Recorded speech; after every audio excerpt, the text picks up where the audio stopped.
Julie Ward était une jeune Anglaise de 28 ans passionnée des territoires africains et de leur faune. En septembre 1988, elle était partie dans une grande réserve du Kenya afin d'y photographier ses animaux. Malheureusement, elle n'en reviendra jamais. Suite à ça, une lutte acharnée entre sa famille et les autorités du Kenya va avoir lieu afin de connaître la vérité. Pour tout savoir sur la triste et mystérieuse histoire de Julie Ward, lançons-nous maintenant dans la vidéo.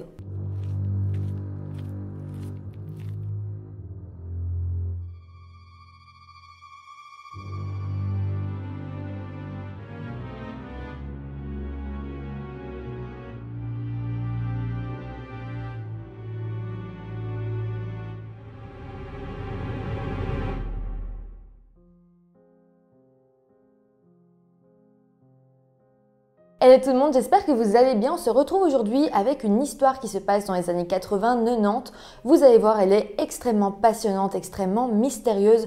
Sincèrement, j'étais assez surprise de voir qu'il n'y avait pas énormément de sources françaises sur ce cas parce que c'est clairement une histoire totalement dingue.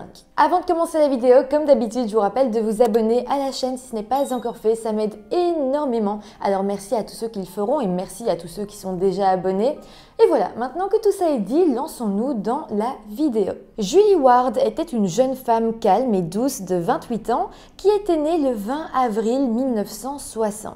Elle vivait en Angleterre dans la ville de Bury St Edmunds et Julie était une femme célibataire qui travaillait depuis 8 ans déjà en tant qu'assistante d'édition, mais à côté de ça, elle était aussi photographe animalière amatrice. Elle adorait observer les animaux sauvages, mais aussi les grands espaces naturels, et pour ça, elle affectionnait tout particulièrement l'Afrique et ses paysages. Elle y avait d'ailleurs déjà fait 2 voyages qui lui avaient vraiment plu, et elle rêvait alors d'y retourner. En 1988, elle a alors décidé de se lancer dans un grand projet. Elle voulait partir en voyage et découvrir le monde. Après des mois de planification, elle a alors décidé de quitter son emploi et début du mois de mars, elle a alors pris l'avion et s'est rendue en Afrique et plus précisément au Kenya. Pendant 7 mois, elle a alors profité du pays, des paysages et des animaux se trouvant sur le territoire.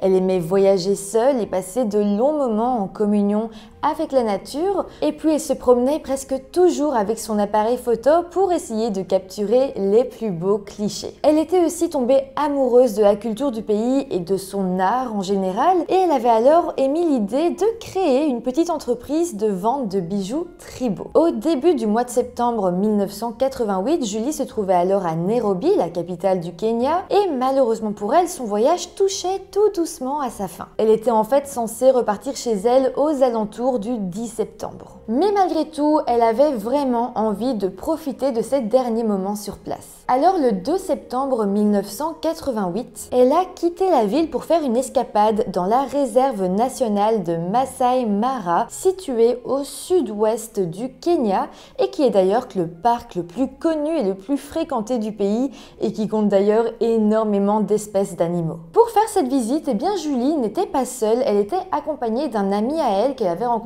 pendant son voyage. Cet ami était en fait un biologiste marin qui s'appelait Glenn Burns. Donc voilà, le 2 septembre, Glenn et Julie ont quitté Nairobi et ont rejoint le grand parc de Masai Mara et ont alors installé leur campement dans le camping de Sand River. Le lendemain, le 3 septembre, les deux amis se sont alors mis en route à bord de leur Jeep Suzuki afin d'essayer de photographier la migration de plusieurs troupeaux d'animaux. Ils se sont donc enfoncés dans toute la broussailles du parc, mais voilà, à un moment donné, leur Jeep a arrêté de fonctionner. Ils ont alors essayé de la redémarrer, ils l'ont poussée, mais là ils ont dû se rendre à l'évidence, elle était en panne et ils étaient donc coincés un petit peu au milieu de nulle part. Mais bon, heureusement, dans la réserve, c'est quand même super touristique comme endroit, donc il y a des hôtels un petit peu partout, même au milieu de nulle part en soi. Julie et Glenn ont alors repéré l'hôtel Mara Serena Lodge qui se situait pas loin d'eux. Ils y ont alors été à pied et ils ont décidé de passer la nuit sur place. place. Ils ont dormi et le lendemain matin, le 4 septembre, ils ont alors mis au point un plan. Glenn était censé retourner à Nairobi pour récupérer la pièce de rechange nécessaire à la Jeep et Julie était elle censée l'attendre là à l'hôtel pendant 2 jours. C'est alors ce qu'ils ont fait et Glenn a trouvé une voiture et a alors retourné à la capitale. Mais voilà, au cours de ces 2 jours, Julie a parlé de son problème de Jeep à pas mal de personnes et un homme a alors réussi à la réparer et à la faire redémarrer. À ce moment-là, Julie a pris la décision de rouler jusqu'à leur camping de Sand River, donc toujours dans la réserve. Rappelez-vous, le camping de Sand River, c'est là où à la base ils avaient installé leur campement et c'est de là qu'ils étaient partis avec la Jeep. Donc en soi, Julie voulait simplement aller rechercher toutes leurs affaires là-bas maintenant que la Jeep remarchait. Mais en même temps, Julie s'est dit qu'après avoir récupéré toutes les affaires, sans doute qu'elle roulerait jusque Nairobi afin d'y rejoindre son ami Glenn. Donc voilà, on était à ce moment-là le 6 septembre et c'est ce jour-là qu'elle a quitté l'hôtel pour se rendre jusqu'au campement. Julie s'est bel et bien rendue au camping de Sand River et a récupéré ses affaires. Ensuite, elle était censée rouler 260 km, soit 5 heures de route, sur des petits chemins de terre pour rejoindre la capitale, Nairobi. Donc voilà, ça c'est ce qu'on sait. On sait qu'elle a bel et bien été au campement, on sait qu'elle est repartie, mais après ça, eh bien, on perd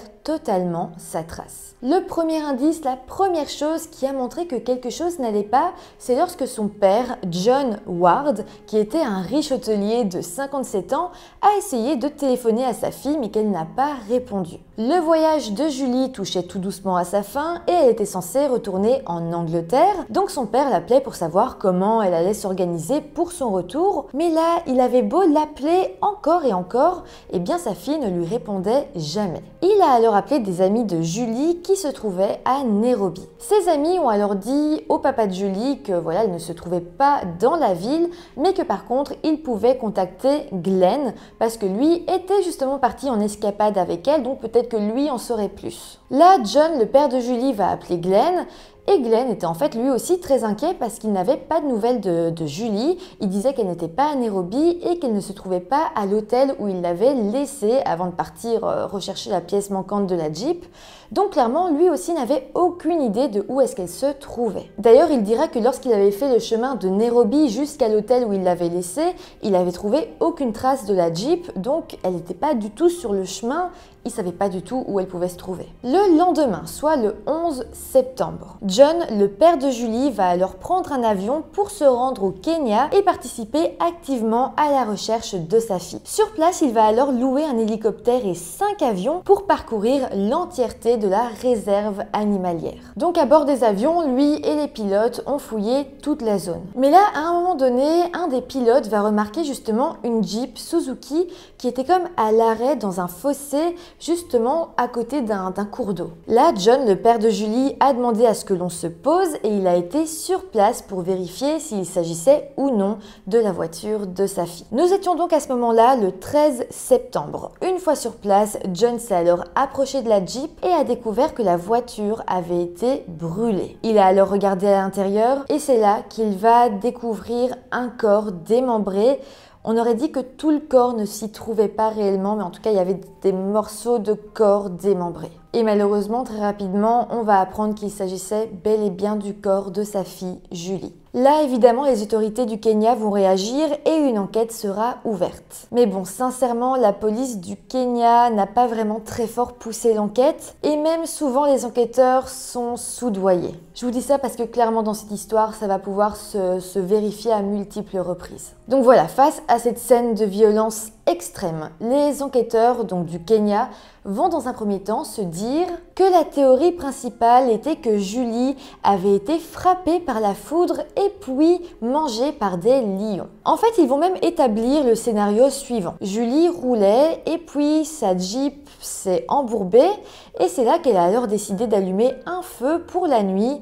Et l'orage est ensuite arrivé. Elle serait alors montée dans un arbre pour se protéger, mais cet arbre aurait été frappé par la foudre. Elle serait alors tombée de l'arbre, aurait tenté de s'enfuir, mais très affaiblie, elle aurait été attaquée par des lions qui l'auraient démembrée. Bon, c'est vrai que tout ça, ça paraît assez dingue et les proches de Julie ne vont pas du tout vouloir croire à cette théorie. D'ailleurs, un des experts anglais qui s'est penché sur ce cas dira un peu plus tard: je pense qu'il s'agissait d'une tentative distincte pour une raison quelconque de jeter à nouveau de l'eau froide sur l'idée que Julie Ward avait été assassinée. Par là, il veut bel et bien dire que, sans doute, la police du Kenya ne voulait pas avouer qu'il s'agissait d'un homicide. Le père de Julie a vite compris qu'il était seul et que les autorités du Kenya n'allaient pas vraiment l'aider. C'est là qu'il a alors courageusement décidé de mener lui-même sa propre enquête pour essayer de comprendre ce qui était arrivé à sa fille. John a alors dépensé près de 2 millions de livres sterling pour l'enquête et a effectué plus de 100 visites au Kenya. Dans un premier temps, il a alors engagé un des meilleurs médecins légistes pour comprendre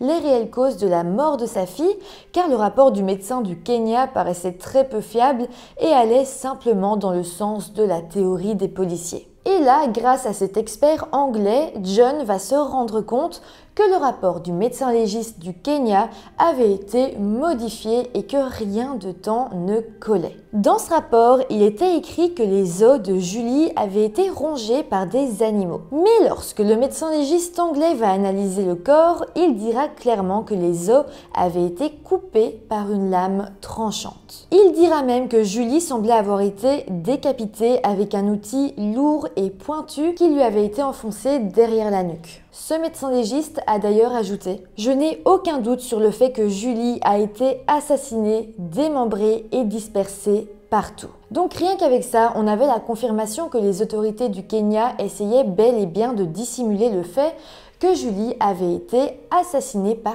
quelqu'un d'humain et pas par un animal. Mais attendez, parce qu'on va encore apprendre d'autres choses. En fait, Julie avait effectivement été décapitée, mais son crâne n'avait jamais été retrouvé. Mais alors que le médecin anglais procédait à la contre-autopsie, le crâne de Julie va finalement être découvert à 1 km de l'endroit où la Jeep incendiée avait été retrouvée. Pour les autorités du Kenya, c'était donc ce lion en question qui aurait dispersé les membres, la tête de Julie un peu partout, mais pour les autorités anglaises, eh bien le fait qu'on ait retrouvé la tête à 1 km montrait que l'assassin avait essayé de disperser le corps pour qu'on ne le retrouve pas. En tout cas, cette tête, ce crâne va être envoyé en Angleterre pour que le médecin légiste puisse l'autopsier. Ce médecin légiste dira alors que des parties du crâne manquaient et des morceaux de ses pommettes avaient été découpés à l'aide d'une lame tranchante parce que la coupure était bien nette. Ce légiste dira également: le fait que les coupes étaient si symétriques me fait penser que la tête a été coupée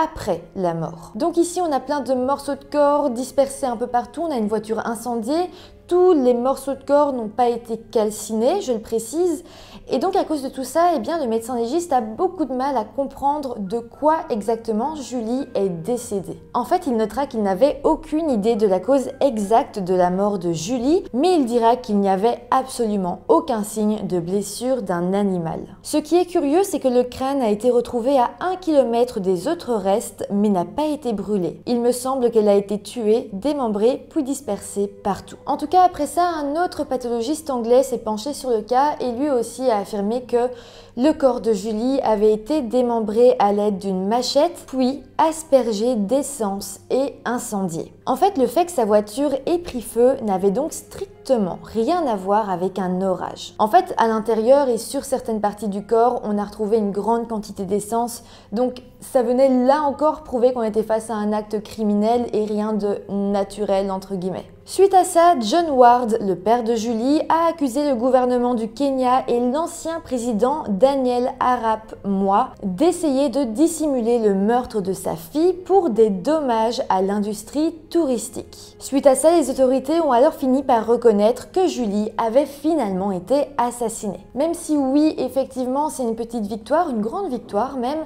ça n'a pas aidé à faire avancer l'enquête plus que ça. Julie a donc disparu au mois de septembre 1988. Pendant 4 ans, son père s'est battu pour obtenir justice et pour pousser la police du Kenya à garder l'enquête active. Et en 1992, 2 jeunes gardes du parc ont alors été arrêtés car selon les autorités, ils étaient les premiers sur la liste des potentiels suspects dans cette affaire. Donc là, pour une fois, il y avait une réelle avancée dans l'affaire et tout le monde avait énormément vraiment d'espoir. Mais malheureusement, on n'en saura pas plus, mais ces deux suspects seront finalement acquittés du meurtre, faute de preuves. Après ça, d'autres personnes ont encore été arrêtées. Le garde forestier en chef a aussi été suspecté dans cette affaire, mais à ce moment-là, eh bien, la police n'avait pas assez de preuves contre lui, donc ces accusations ont été abandonnées. Mais en 1997, le dossier a été repris par une nouvelle équipe de policiers du Kenya. Et au mois de juillet 1998, le garde forestier en chef, qui s'appelle Simon Ole Makala, a été arrêté après plus d'une année d'enquête sur lui. Il a d'ailleurs été prouvé qu'il était bel et bien dans le parc au moment du meurtre de Julie, et avec les preuves qu'ils avaient déjà collectées, les enquêteurs étaient sûrs de tenir le meurtrier. Mais le 16 septembre 1999, alors que Simon Ole Makala passait son deuxième procès pour meurtre, il a fini par être déclaré non coupable par le juge pour manque de preuves. Donc encore une fois, c'était retour à la case départ et on n'en saura pas vraiment plus sur ce garde forestier. C'est vraiment très étrange parce qu'à la base, les enquêteurs étaient sûrs de le tenir, donc ce verdict a vraiment étonné les proches de Julie. Donc ici, on a encore du mal à savoir si la décision était juste ou si derrière tout ça, il y a de la corruption ou des dissimulations. En tout cas, après ça, pendant 10 ans, cette affaire deviendra un véritable cold case. Mais en 2009, le chef de la brigade antiterroriste de la police métropolitaine anglaise va se rendre au Kenya, mais on ne sait pas exactement ce qu'ils ont fait, mais après ça, l'enquête va être relancée. En fait, on n'en sait pas plus parce que la venue de cette police au Kenya était en fait tenue top secret, donc ça s'est fait et après ça a relancé l'enquête. Mais voilà, ça reste encore très secret. Mais en tout cas, suite à ça, au mois de décembre 2009, on va apprendre qu'une femme, une certaine Valentine Ouru Kodipo, avait parlé à la police 20 ans auparavant et avait alors expliqué avoir été une témoin clé du meurtre. On pense d'ailleurs que c'est son témoignage qui avait aidé à l'époque la police à arrêter le garde forestier en chef. Donc clairement, on apprend ça 20 ans plus tard. Avant ça, personne n'a parlé de cette femme. Mais au même moment, on va aussi apprendre que cette femme, après avoir livré ce témoignage, ne se sentait plus du tout en sécurité dans son pays. Valentine avait alors été contrainte de quitter le pays pour sa propre sécurité et elle avait immigré au Danemark où elle vivait en exil depuis plus de 20 ans. Mais voilà, avec cette révélation, on va apprendre en même temps qu'en décembre 2009, eh bien, Valentine venait de mourir. Donc peu importe ce qu'elle avait dit, ça restait que écrit quelque part, peut-être dans les papiers des policiers, mais les policiers du Kenya, et elle ne pouvait plus rien dire parce qu'elle était décédée. C'était donc une triste nouvelle, mais surtout une énorme révélation pour les proches de Julie de savoir qu'il y avait eu depuis tout ce temps un témoin clé. Mais bon, comme je l'ai dit, maintenant qu'elle était décédée, on ne pouvait plus rien faire et donc l'enquête va de nouveau faire du surplace. Mais bon, tout de même, John, le père de Julie, ne va jamais s'arrêter de chercher des réponses. D'ailleurs, en 2018, John va demander à ce que les autorités se servent de toutes les avancées ADN pour faire avancer l'affaire. En fait, de l'ADN avait été retrouvé sur le corps de Julie. ADN qui ne lui appartenait pas. John, son père, voulait alors que cet ADN soit comparé à celui de tous les suspects qui avaient été innocentés par manque de preuves jusqu'ici. C'est clairement la meilleure idée qui pourrait nous mener au coupable, mais jusqu'ici, il n'y a pas vraiment eu de choses de fait, ou alors on ne le sait pas. Mais en tout cas, aucun test ADN n'a été fait, je pense. Par contre, on est aujourd'hui sûr que les autorités du Kenya ont tout fait pour dissimuler cette histoire de meurtre. Et pour vous dire, ils ont même à un moment donné expliqué que sans doute c'était Julie qui avait pris de l'essence, qui avait aspergé sa voiture et qui l'avait fait brûler.